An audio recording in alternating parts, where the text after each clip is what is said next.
Dobro večer, dragi gledatelji, dobro večer, pravi igrači. Ja sam mađioničar Josip i moram vam reći jednu jako važnu stvar.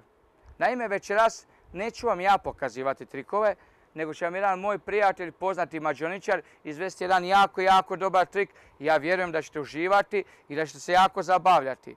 Pa pogledajmo moga prijatelja.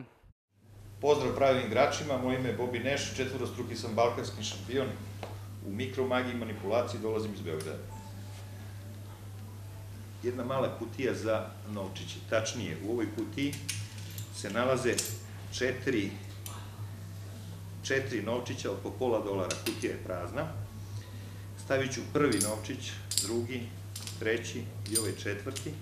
I sada ću da poklopim kutiju. Ovdje imam jednu čašu.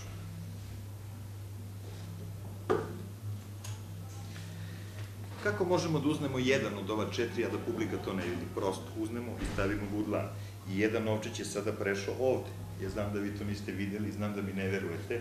Uzet ću čašu i pažljivo gledajte. Ovo je prvi novčić. Prvi. Otvorit ćemo kutiju i ako pogledate vidjet ćete da se ovde nalaze tri novčića. Ova tri.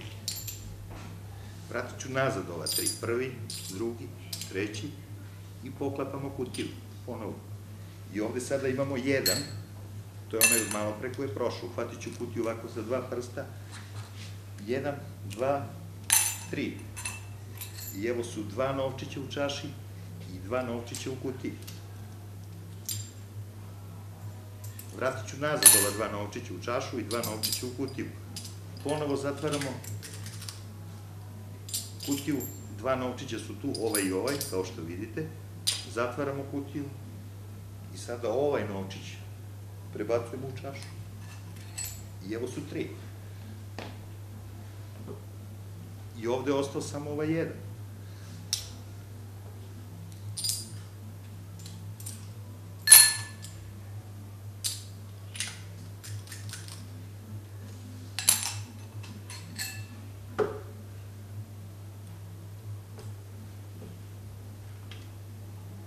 Ma bravo, ovo je bilo izvanredno. Ja sam uživao gledajući ovaj trik, nadam se da ste i vi uživali. I nadam se da ćemo i sutra uživati u novim trikovima i u novim dogodovštinama u našoj i vašoj omiljenoj dječjoj TV emisiji Pravi igrači. A što da vam kažem na kraju, puno čarobnih pozdrava iz Vile Magic i vidimo se i sutra navečer. Pozdrav!